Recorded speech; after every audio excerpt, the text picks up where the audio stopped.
surf with our friends, fellow car camping enthusiasts, and lucky enough we have the chance to.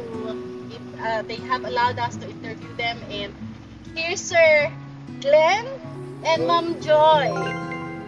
Can you tell us something about yourself? Okay, we just really love camping. Okay, since nung pandemic, we were able to camp regularly. Yes. Yun yung time na nag-peak yung camping. That was during 2020. Pero before that, we were into outdoor talaga. So happened na luckily, naging dito sa Pilipinas, naging in yung camping natin. Yes, that's right. So we invested some more things, more gears, like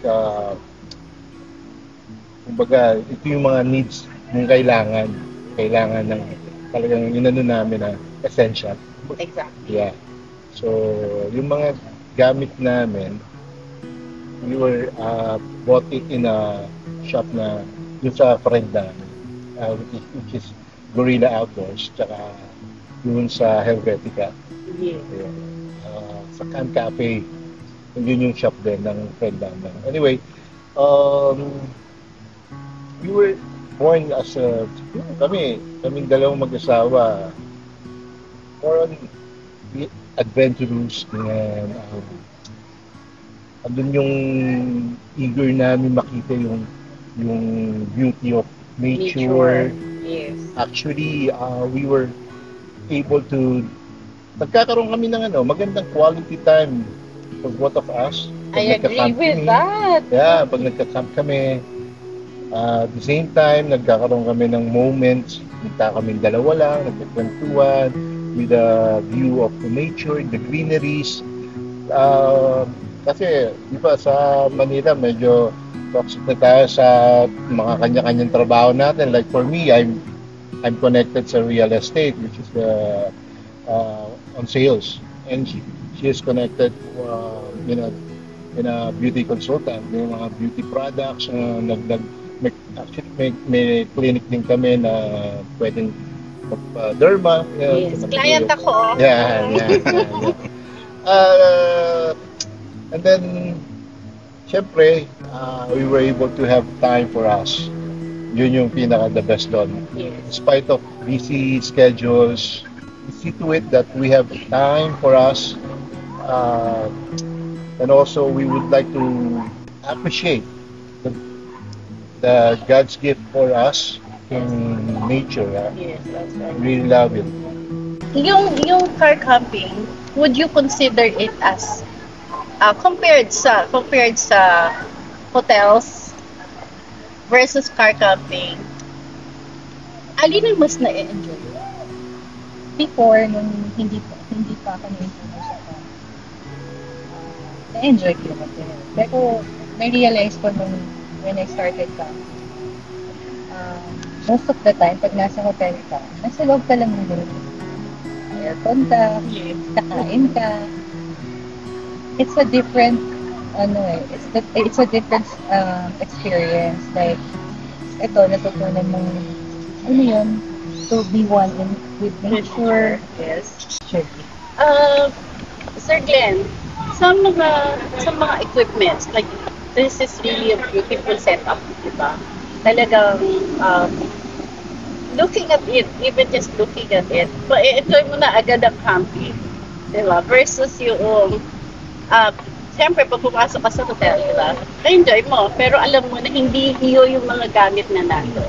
Tama. So, is it more satisfying for you this way? Oh, definitely, yes. Actually, pag once nakita mo yung gamit na gusto mo, na-enjoy mo. Mm-hmm. And besides, pinaghirapan mo yan eh. True. Di ba? Binili mo yan for your satisfaction, for your happiness. Exactly. Lalo na yung mga stove namin. Kasi maraming campsite na sobrang lakas ng hangin. Yun yung mga struggle namin bago makaluto or hindi nakakaluto or ilaw yung niluto. Yun. So parang eventually, dahil nga na may mga stores like Guerrilla Outdoors, Camp Cafe, Helvetica, may mga alam mo yun, yung mga innovation ng mga equipments is ang laki talaga na factor. Lalo na yung recent namin na bulin na stove na kahit sobrang lakas ng hangin or itapat mo pa siya sa industrial, hindi talaga siya namamatay. Yun. Ngayon, may dinala yung Guerrilla Outdoors and Helvetica here in the Philippines. Yung Soto nga na very lightweight pero hindi siya nasusunog. Kasi yung I don't know kung anong meron siya pero napaka-convenient niya. Wow. Tapos ilang piraso at sa loob? Dalawa. Siya. Oo nga. Kasi na-experience ko before, marami na kaming brand na ginamit eh. Yung siguro mga 2 minuto pa lang na nasa maaamoy mo na parang amoy sunog. Oo. Ito hindi. All throughout yung cooking mo, wala kang maaamoy na gano'n. Tapos hindi talaga nasusunog yung rice sa kanya. Kahit yung bulin sobrang lakas na yung apoy niya. So yun. I'd like to thank Car Camping Philippines. Ang ganda ng ginawa niyang setup sa mga campers dito sa buong Pilipinas. Nagkaroon tayo ng jive eh. Lahat eh. Doon talaga malaking impact eh. Malaking impact yung ginawa ng Car Camping Philippines na nagkaroon ng camaraderie ng mga campers. Brotherhood. Doon mo rin makikita na ito, yung gamit nito, maganda. Uy, saan mo nabili yan? Ganyan, parang ganon. Makikita mo sa kanila na hihingi mo rin yung mga link or mga kung saan mo nabili. Kumbaga walang taguan. Walang taguan. We help each other. At saka yun nga, syempre all of us siguro started na tayo lang, di ba? Tapos you meet na nga yung katulad natin, na-camper ka rin, na-meet kita, tinuruan mo ako kung paano yung tamang gawa nito. Tapos nagtanong ako, ano yan? Bakit ganyan? Maganda. And we share, di ba? So in your case, would you say na nakita nyo na yun talaga gusto nyong gamit? Ako, personally ako, yes. Kasi, nung nag-start kami, wala namang nag-a-advise sa amin. So, ang nangyari, siguro yung tent namin, this is our pang 7, 8 tent natin, no? So, upgrade kami ng upgrade hanggang makita namin kung ano yung gusto nyo. Makuha namin yung comfort. Like, for example, ayoko nang lumulok ako, ayoko nang mainit. So, parang dahil kumbaga hindi mo pa alam before, so palit ka ng palit, upgrade ka ng upgrade. Lalo na, tapos yung share, ako, ang inaano ko, hindi ako tumitikin sa brand, dun sa comfort talaga. Yes. Like this chair, itong KCM, ito yung pinaka-comfort na, pinakamagandang upuan na meron kami. Kasi, alam mo yun, pag natulog ka dito, parang parang natutulog ka parang natutulog ka pa rin sa bed. Yung likod mo, hindi masakit, gano'n.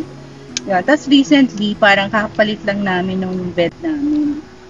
So, nagpalit kami ng cot kasi before, yung mga cot, diba, dahil alam mo na, hindi nga regular size kami ni Glenn, yung mga cot before, diba, parang hindi ka gagalaw or hindi ka maglilikot kasi kumbaga may tendency bumagsak. Yun. So talagang ayaw ko ng cot. Pero now, dahil meron nang lumabas na parang yung technology ng KCM, parang naglabas sila ng ito nga yung field series nila na cot bed na very wide tsaka sturdy talaga. Pero itong mga gadgets ninyo, isang brand lang ba or you go for, nga sabi mo kung ano yung komportable, it doesn't have to be isang brand? Yes. Iba-iba. As long as you're comfortable with it. Like for example, itong table. So nakikita niyo, pwedeng yung driller. Diba? Mataas. Pwedeng babaan. Okay. So, pag natiklop naman yan, parang attache case. Sobrang nipis. Maliit lang siya. Maliit lang. So very convenient. Very Oo. comfortable. How about the weight? Magaang. Magaang siya. Kasi screen, ano lang siya, aluminum.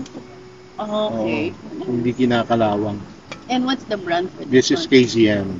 KZM. KZM Trifold table. Tapos ito, yung lutuan namin. Dalawa yung klase naming lutuan. This one is made in Korea rin. Tapos yung mga ano namin, mga cups namin, mga tumbler namin. Ayan, kinokollect yan yung Stanley talaga. Since Ah, 1913, di ba? Ang yun. Stanley, ano na yan, kumbaga, kilala na yan, kilala na matibay, yan. durability. Oo.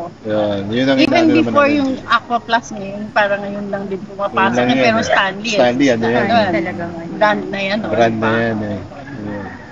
Tapos ito, yung mga upuan, kahit na mabagsak, hindi nababasa. Oo. Petromax. Tapos lightweight din Lightweight siya. din. Lightweight din siya. Ayun lang, mga gamit namin. Itong chair, KZM. Yung higaan namin cockpit, KZM.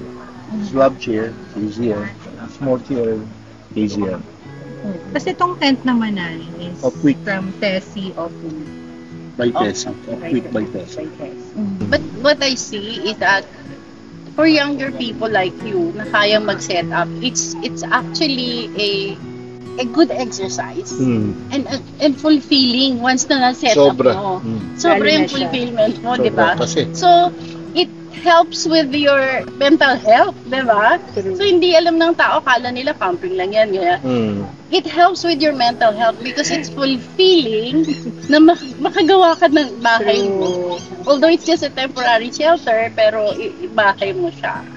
Now, sabi mo nga, hindi lahat nag-start na sa inyo in your case. Hindi lahat start yan ng agad-agad. So, would you say na huwag bumili agad ng lahat-lahat? Or would you advise na tignan muna kung ano yung kailangan? Tingnan mo na kung ano yung ngayon, kailangan. ngayon, mas maganda kasi may, like for example, may car camping community na pwede ka na magtanong ano yung better, ano yung pinakamagandang table, anong pinakamagandang chair. Not specifically kung ano yung brand, pero yung binibigay na comfort sa'yo. So ngayon meron na tayong ganun, may mga nagtatanong na sa Yes, page. that's So, right. bless yung mga yon kasi nabibili na nila kung ano yung talagang kailangan nila. And, Sabi nga namin parang swerte ng yung mga nagsistart pa lang mag-camp kasi meron nang nag-a-advise sa kanila which brand yung mas maganda or kumbaga based on experience na lang kita. Yes. Diba? Ito na experience namin to na hindi maganda or at least makakapagsabi kami. Unlike before, kasi 'di ba, wala pa dito noon before, 'di ba? So, kung ano lang merong available dito sa Pilipinas, yun na yung Yun lang, ginagamit natin. But right now kasi, ang dami na rin mga lumabas at marami na rin mga camping stores na naglabas ng mga magagandang products. So, makakapili ka talaga nila. So, to end, ano mabibigay niyong advice sa mga nag-iisip or gustong mag-camp? Enjoy life. Yun lang. Quality time. Life is short. Enjoy lang. Kung ano yung ano mo, So, kung ano yung hilig mo. nakakapagpasaya sa Pasaya kanila. sa'yo. Kung ano yung Kasi tita, iba-iba naman kasi tayo ng preference. Diba? Sa comfort, sa gusto natin, hindi lahat pare-pareho. So, kung ano yung gusto nila, yun yung sundin nila. Like, for example, for us, ito yung gusto na, ito kami ngayon. Diba? Yay! Thank you so much! Thank We you, enjoyed Tito Vicky it! and Idol Bernie. Thank you sa Tito Bernie. support Go, go, go! Thank you. Yung channel mo, yung ano mo. Ay, go. Okay, actually, meron kaming channel, pero hindi naman kami regular na nag-ano. Facebook lang. Hindi channel. Akobes Journey. Akobes Journey. Ayun. Support po natin ang Akobes Journey. And si Joy, meron siyang clinic sa Mandaluyong Mandaluyong po. sa Sierra Madre. Oo, yun. Oo. Magpapaganda. Contact us. Norma. Kung gusto nyo Magpaganda. maging younger looking, Yun. So, Secreto de Belleza, hanapin nyo lang po sa Facebook. Okay. And of course, Okay, I'm connected sa Robinson's Land Corporation, sa real estate dito sa Pilipinas. baka sakaling meron kayong requirements for your another investment or future investment, just don't hesitate to call me or add me up sa Facebook, Glenn Jacobe. Then, meron din kaming shuttle service right now. So, yun. Baka may Nasa mga fleet kami. kailan na, nasa fleet kami. So, right now, we're connected to Globe. So, baka may mga kailangan ng shuttle service. Logistics. Yes. It's Tiger City, Philippines. Yun. Thank you. Right. Salamat. Thank you.